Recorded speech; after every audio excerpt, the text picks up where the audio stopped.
welcome back. Let's finish up this eucalyptus and see what progress we can make. Let's go. All right, so I have sped up this 1 hour video down to 3 minutes of me painting on top of this red underpainting on the eucalyptus.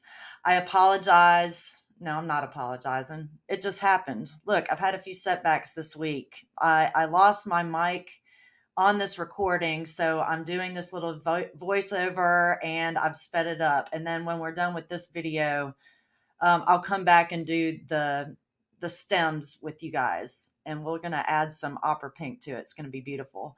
But in the meantime, you can see that I'm adding the shadows. I'm getting more bold with my colors that I'm adding.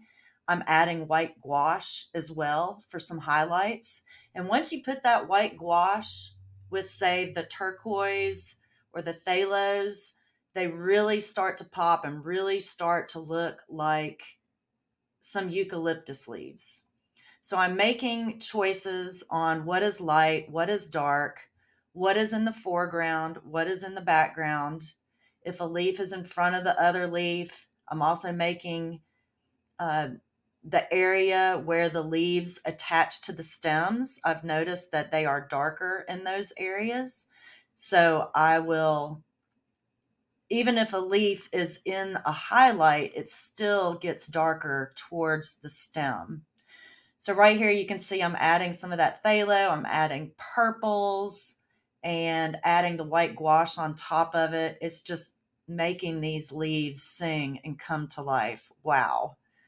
Yeah. So, and then I'm adding some more greens. Let's see. Oh, yes. A little limey green. And then these leaves, there's 4 and they're all on top of each other. So I've got to make sure that the shadows look right. And then I think that does look pretty good.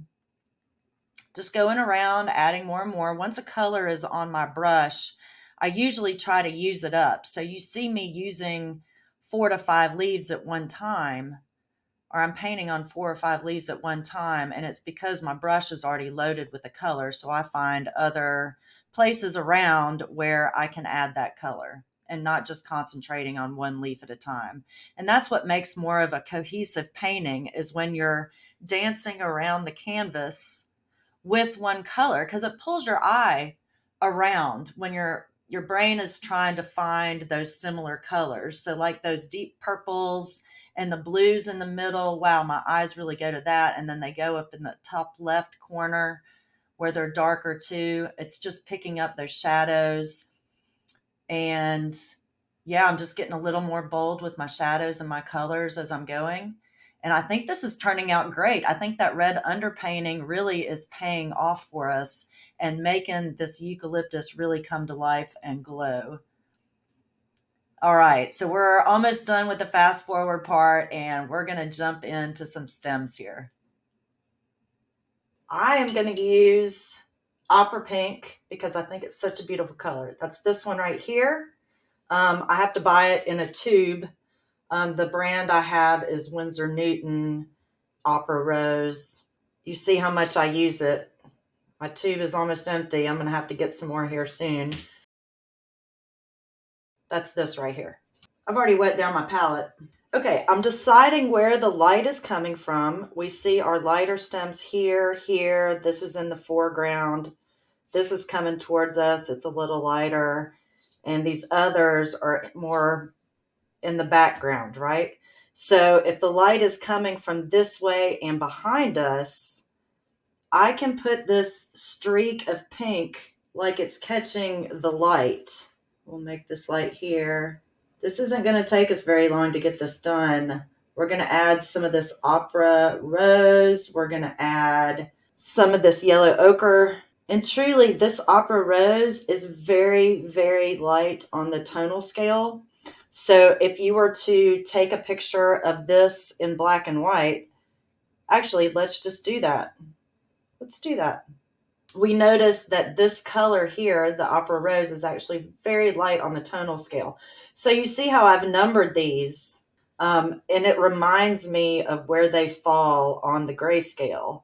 So I can kind of look at my numbers and tell which ones are lighter and which ones are darker. Anyway, that was a tangent. So let's keep going with this Opera Rose. And I'm not really blotting this, as you're noting, and I really haven't re-upped my brush yet. So we want to pick up undertones that we laid foundationally at the beginning. I really should get my rag. You see how I just wipe it with my finger? Okay, some people were asking what I use for a rag, and honestly, like this one's an old sheet.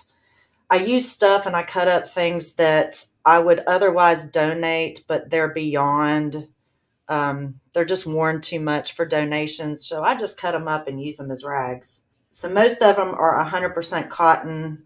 I'll do it with t-shirts, with scrubs, with bedding. Like this was a sheet. So I'm just adding this hot pink to the lighter areas, or where in my brain I think are lighter areas. This color is great because it's actually, like I said, lighter on the spectrum. So I can always darken it. I can always put something else on it. I don't mind that I'm coloring outside of the lines a little bit because it kind of makes it glow. Okay, that looks good. So now I'm going to go to my yellow ochre. So I can, and I actually want this stuff a little thicker. And then I twirl it to get a point on the end. Okay, here we go. Laying this down in the light areas. Just a color variation from the pink. I don't want these things to be all one color. So I'm just popping some of this yellow ochre in the other places where I did not put the pink, and some where I overlap a little bit. That looks pretty with the purples and the yellows right there. I like that.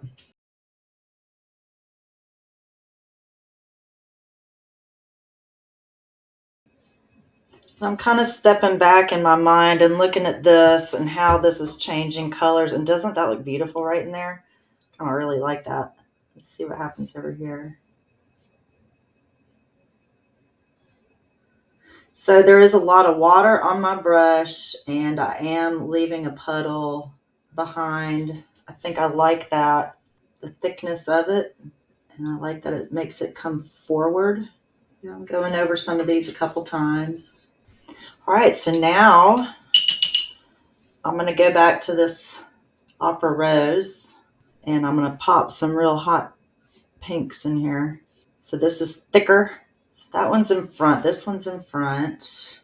So again, I've got my brush loaded with the one color. I'm kind of dancing all over the page with that color. Kind of helps tie the room together. Ooh, I think I'm going to be a little bold. Let's see what happens when I do something like this.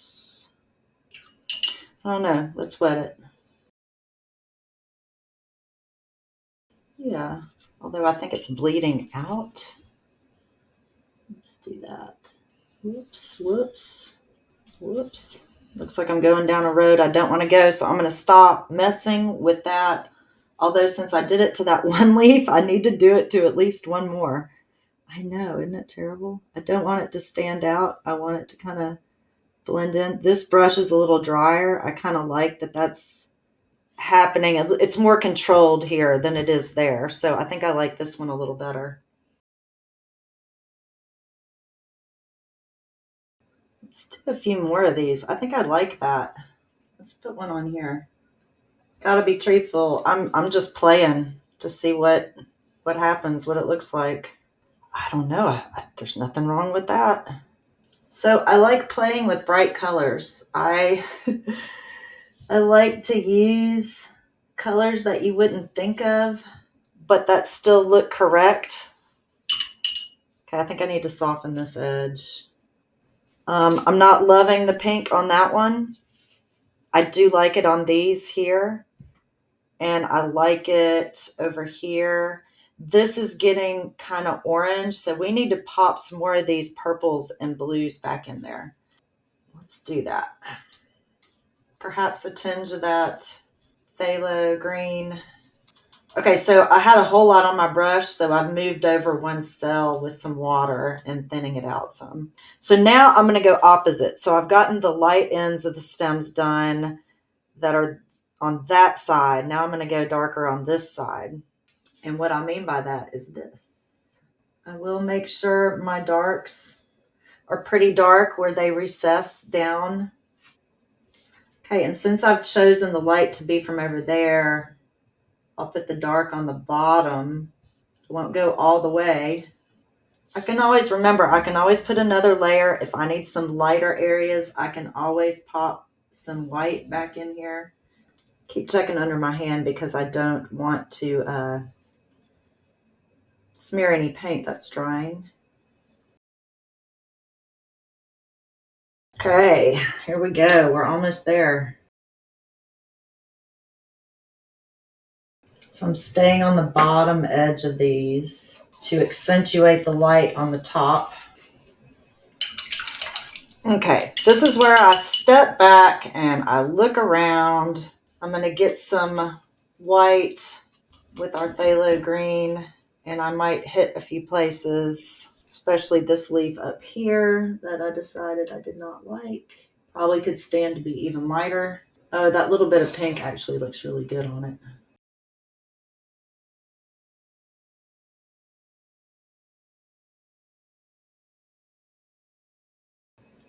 I think it needs some color in this recess. It's just not looking right to me. Okay. And I got some water on my brush. I'm just going to feather the edge. That looks a little better. It's not great, but I have to quit looking at it and massaging it. I have to move on. Okay. Because I don't want to damage the paper more, and because I can focus on some other areas and reduce the attention from that. So I'm going to add some little white highlights by some of this pink. Coming back to soften the edge. Okay, where else? Let's hit this one. See, that pink is like light, but it's also shadow. That leaf really demonstrates it well. I think I like that a lot.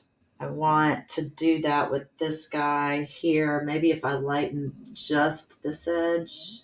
Yeah, that's going to look a little better, I think. Okay, I'm liking that. All right, now I want to take some light yellow, and I'm going to hit these one more time, but I'm going to hit it with some really light stuff to tone down the dark. I think that looks really nice. Catching the light just a little bit on that top edge to make that pop out.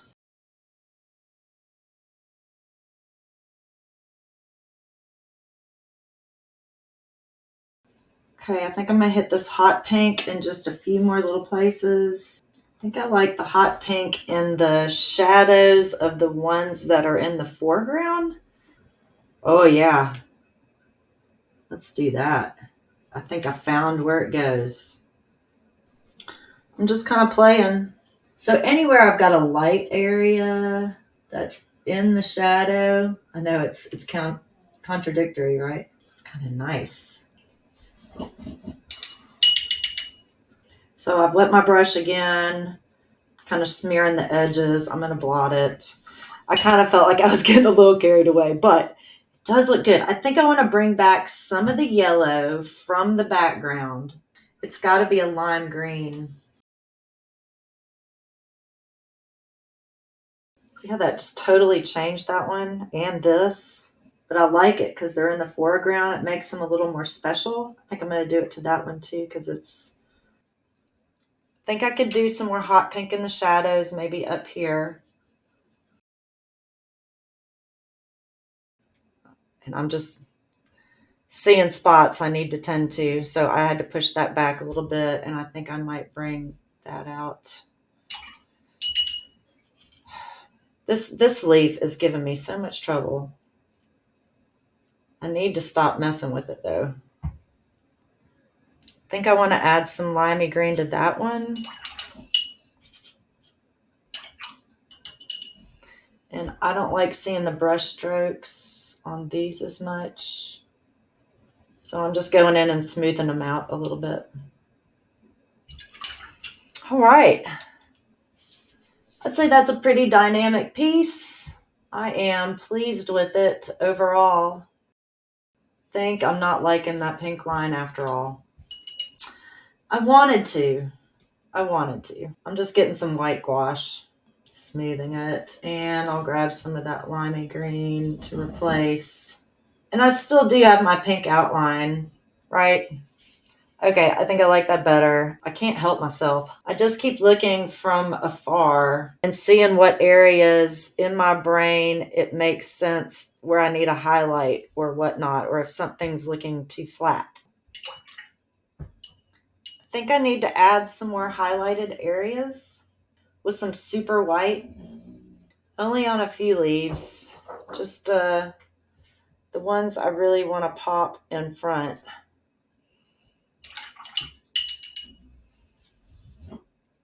And now I'm going to go back and soften the edges.